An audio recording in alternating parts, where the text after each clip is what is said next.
What's going on, guys? If I'm holding the phone and I'm pointing at you who's driving this car, if you are a fan of PlayStation 1 and PlayStation 2 RPGs, this is the pickup video for you.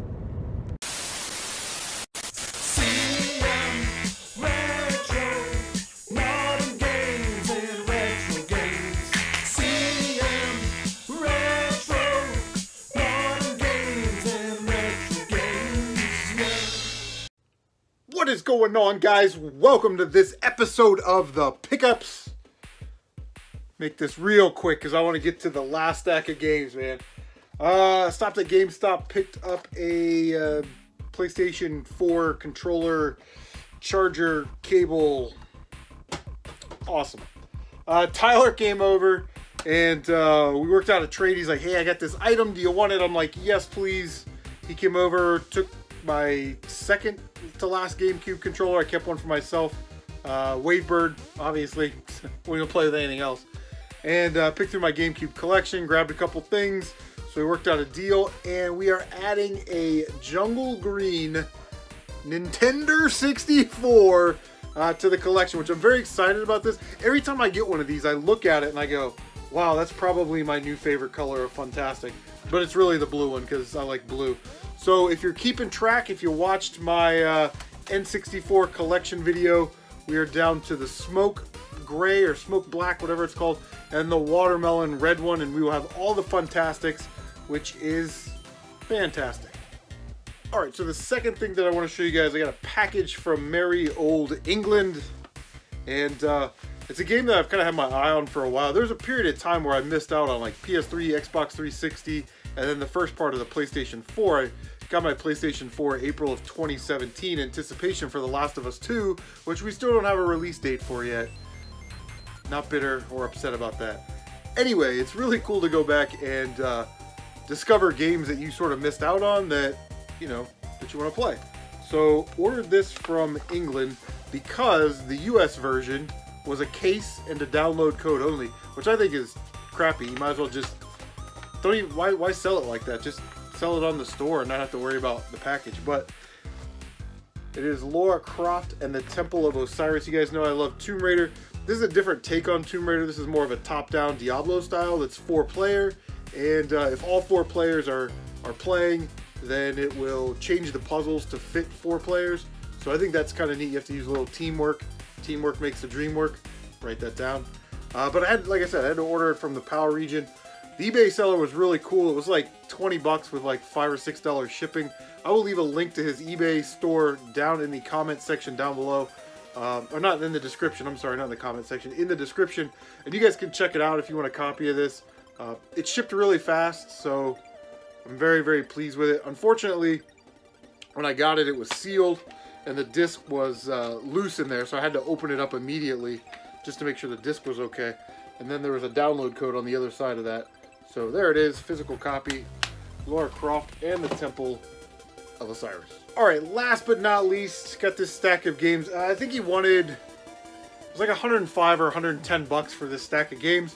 We ended up working out a deal. I got it for 85, which was awesome. So this is what happened. I was on OfferUp, and this guy had posted some limited run PlayStation 4 games, and he had a game that I've been interested in a while. It's called Futuridium. It's an earlier release limited run. There's only like 2,000 copies of it. Yes, I know you can get it on the PlayStation Store or the Nintendo eShop or whatever, but you know, I like to have physical copies. It is a shooter, so we're getting an abundance of shooters on the PlayStation 4, so I want to make sure that I take advantage of them when they come out and make sure that I get physical copies of the ones that I can get my hands on. And so I checked this guy's profile, right, which is like Pro Strat number 1. You see somebody's games, and then you check their profile, see what else they're selling. I asked him how much he wanted for the Futuridium.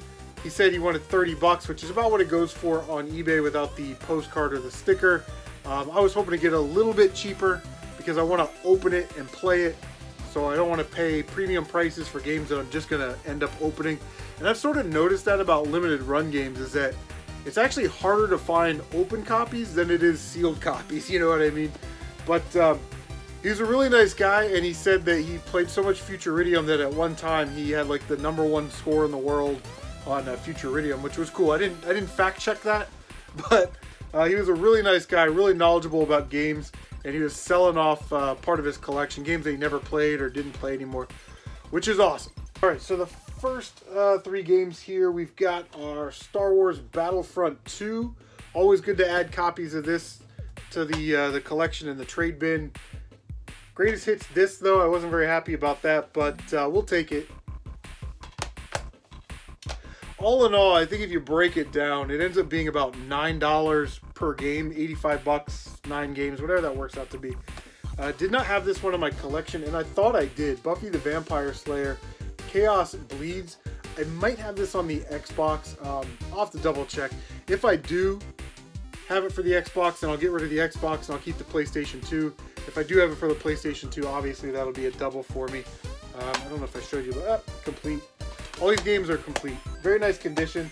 Some light scratching on the discs and stuff, but nothing to be worried about.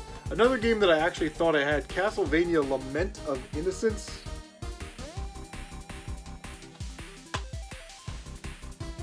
Complete.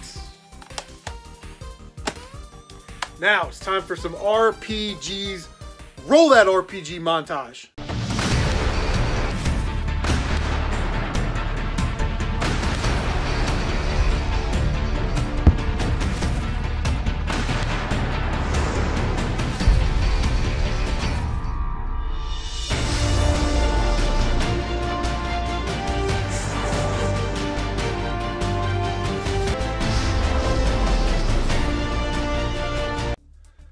Okay, so probably not the RPGs that you were thinking of, but here we go. Pretty excited to see this title. The thing is, like I don't have any of these games, but I know I don't play a lot of RPGs, so I'm conflicted on whether to keep them or sell them. I'm not desperate to sell them, so you know I might as well just keep them for now, right? We got a PlayStation 2 collection video coming up, so these will come in handy. First one is Radia Stories. Square Enix game. Get that glare off of there. Got some GameStop stickers on there, which typically isn't a problem, the front sticker and the back sticker, but GameStop went above and beyond to screw us over on this one. They put the sticker on the inside of the plastic on the spine of the actual paper for the cover art, so reduces the value by a couple bucks. Game that I've never seen. Very excited to actually add this to the collection. The guy said it was really good. It's called Soul Nomad, The World Eaters. It's an NIS title. Boom, there it is, nice and complete. Now, when I was looking at it as profile, I was looking at all the other games he had. He's got a whole bunch of different, systems and genres and stuff like that. But in this stack of PlayStation 2 games, this was the one that caught my eye.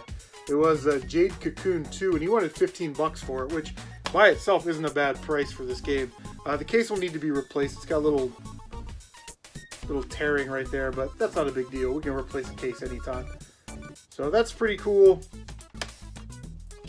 And then I saw this game in the stack. I was like, I've never heard of that game before, but it's an Age Tech title, and it is Forever Kingdom. He had $10 on that one, but like I said, we got him a little bit cheaper. Nice, complete with the manual. Now, Tight White, tell us a little something about Age Tech titles. We have Strikers 1945 on the PlayStation 1. This is an Age Tech developed game. Just in case you guys don't know who Age Tech is, they developed another game called Kuon. Thanks, Tight. That's why you're on the Bro Squad.